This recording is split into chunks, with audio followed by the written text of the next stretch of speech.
મકરપુરા પોલીસની કામગીરી શંકાના દાયરામાં. રેલવેમાં નોકરી આપવાના બહાને લોકો પાસેથી પૈસા પડાવી છેતરપિંડી કરવામાં આવી. દંતેશ્વર ચિરાયુનગરમાં રહેતા આકાશ સંજય ચૌહાણ અને અન્ય 2 જણાએ મળીને 100 ઉપરાંત યુવકો સાથે રેલવેમાં નોકરી આપવાની લુબામની લાલચ આપી રૂપિયા પડાવી છેતરપિંડી આચરી હતી. જે બાબતે તમામ યુવકો મકરપુરા પોલીસ સ્ટેશન ખાતે સંજય ચૌહાણને લઈને 7 તારીખે ફરિયાદ આપવા માટે ગયા હતા, પરંતુ મકરપુરા પોલીસ સ્ટેશન દ્વારા હાજર અધિકારી દ્વારા તમામને કહેવામાં આવ્યું કે તમે કોઈ સારા વકીલ પાસેથી અરજી લખાવી આવો, પછી અમે તમારી અરજી લઈશું. જેથી યુવાનોને પોલીસની કામગીરી પર શંકા જતા તેઓએ વકીલ મારફતે આકાશ સંજય ચૌહાણ અને કૈલાશબેન ચૌહાણ વિરુદ્ધ મકરપુરા પોલીસ સ્ટેશને જઈ અરજી આપી હતી. હવે જોવું રહ્યું કે મકરપુરા પોલીસ સ્ટેશનના અધિકારીઓ પીઆઈ અરજી આધારે તપાસ કરી આકાશ સંજય ચૌહાણ અને કૈલાશબેન ચૌહાણ વિરુદ્ધ છેતરપિંડીનો ગુનો દાખલ કરી ન્યાયની પ્રક્રિયા હાથ ધરે છે. અમે મકરપુરા પોલીસ સ્ટેશન આવ્યા છે અને અમારી જોડે એક મોટો ફ્રોડ કરવામાં આવ્યો છે. એની રજૂઆત લઈને અમે મકરપુરા આવ્યા છે. આજે ફ્રોડમાં સર અમારી જોડે એવું થયું છે કે જે આકાશ નામના વ્યક્તિએ અમને કોકણ રેલવેમાં ભરતી માટે કીધું હતું અને એ ભરતી માટે અમે જ્યારે 10 તારીખે એટલે આજથી 2 મહિના પહેલાં અમને લોકોને કોકણ રેલવેમાં બોલાવવામાં આવ્યા હતા પ્રતાપનગર વર્કશોપના અંદર. જ્યારે વર્કશોપના અંદર અમે ગયા ને ત્યારે એમને કીધું કે તમારે અહીંયા જે સેલેરી છે એ 35,500 નક્કી કરી હતી અને એ નોકરી સેલેરી સાથે અમને લોકોને કીધું હતું. અને પછી એમણે આકાશ નામના વ્યક્તિએ અમને એવું કીધું કે તમારે 15 દિવસની ટ્રેનિંગ કરવાની છે અને 15 દિવસ ટ્રેનિંગ દરમિયાન તમને 900 રૂપિયા પર ડે આપવામાં આવશે.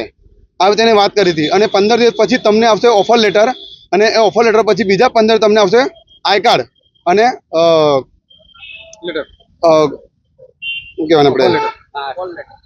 આપણે કોલ લેટર એ બંને મળશે. એટલે તમે ત્યાં તમારી નોકરી પરમેનન્ટ થઈ જશે એવું અમને કહેવામાં આવ્યું હતું. અને અમે 15 દિવસ ઈમાનદારી સવારે 8 વાગે ત્યાં જતા હતા, ગેટમાંથી એન્ટ્રી કરતા હતા. એન્ટ્રી કર્યા પછી વર્કશોપમાં જઈને અમે ટોટલી આટો મારતા હતા બધા જ, અને કેમેરામાં જઈને જોવાનું, જે કામ કરતા હતા લોકોએ જોવાનું. અને સુપરવાઇઝર તરીકે અમારી નિમણૂક કરવામાં આવી હતી ત્યાં આકાશભાઈએ. અને એ નિમણૂક કર્યા પછી અમે સાંજે બપોરે 12 વાગે અમે લોકોને ઘરે મોકલી જતો હતો. આકાશભાઈ તમને નોકરી લગાવ્યા ત્યારે તમારી પાસે કોઈ નાણાં લેવામાં આવ્યા હતા? આકાશભાઈ અમારી પાસે ડિમાન્ડ કરી હતી કે તમારે મિનિમમ મને 50,000 રૂપિયા આપવા પડશે. એક વ્યક્તિ દીઠ કે બધાના? અલગ અલગ વ્યક્તિ અલગ અલગ માંગણી કરી હતી. અને મેં જ્યારે આપ્યા ત્યારે લગભગ 40 છોકરા લેવાના હતા, તો 30 છોકરાની ભરતી થઈ ચૂકી હતી. અને મને કહેવામાં આવ્યું હતું કે અત્યારે ખાલી લેવાના છે 10 છોકરા. તો તમારા કોઈ સંબંધી હોય તો એમને બી તમે કહો. તો મેં મારા ફેમિલીમાં બી 7 થી 8 જણ લોકોના પૈસા ભરાયા હતા કે છેલ્લી ભરતી છે, આના પછી કોઈ ભરતી કરવામાં આવે નહીં. તેવી રીતે મેં મારા ફેમિલીમાં બી 7 થી 8 લોકોના પૈસા ભરાવ્યા છે. ટોટલ આખી ટોટલ અમારી ગણી હતી 110 છોકરાઓ છે. એ ટોટલ અમાઉન્ટ છે 58 લાખ રૂપિયા, 58,000. અને આખું પગાર સાથે ગણવા જઈએ તો 1,37 લાખની ઉપર અમાઉન્ટ થાય છે. અમે 2 મહિના વર્કશોપમાં નોકરી કરી. આકાશની છેતરપિંડીનું તમને જ્યારે પર્દાફાશ થયો ત્યારે તમે કોઈને જાણ કરી હતી, જેમ કે કોઈ પોલીસ વગેરેને અગાઉ? હા, અમે જ્યારે આ પ્રોબ્લેમ બન્યો ત્યારે એના ફાધરને વાત કરી હતી અમે. હવે એના ફાધર હતા રેલવેમાં આરપી એટલે જીઆરપીએફમાં એમના ફાધર એએસઆઈ છે. એમને મળીને મેં વાત કરી તો એમને બી એ જ કીધું હતું.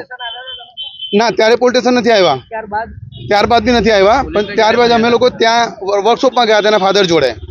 અને વર્કશોપના એના ફાધરે ત્યાંના સાહેબને બોલાયા, જે મેન ગેટ પર બેસે છે સાહેબ જોડે વાત કરી. પણ અમને લોકોને દૂર ઉભા રાખ્યા હતા. એમને શું વાત કરી એમને ખબર નથી. હમણાં પોલીસ સ્ટેશન દ્વારા શું જવાબ આપવામાં? પોલીસ સ્ટેશન દ્વારા અમને એવો જવાબ આપ્યો છે કે અમે અરજી સ્વીકારીએ છીએ પણ આનો તપાસ માટે થોડો ટાઈમ લાગશે.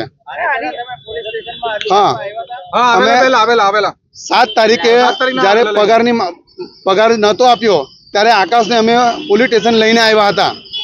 અને ત્યારે એ દરમિયાન અમે જેટલા છોકરાઓ છે અહીંયા એમને લઈને આવ્યા. પછી અમે જ્યારે અહીંયા કીધું કે સાહેબ આ અમે ગુનેગારને બી લઈને આવ્યા છે, પણ ત્યારે અહીંયા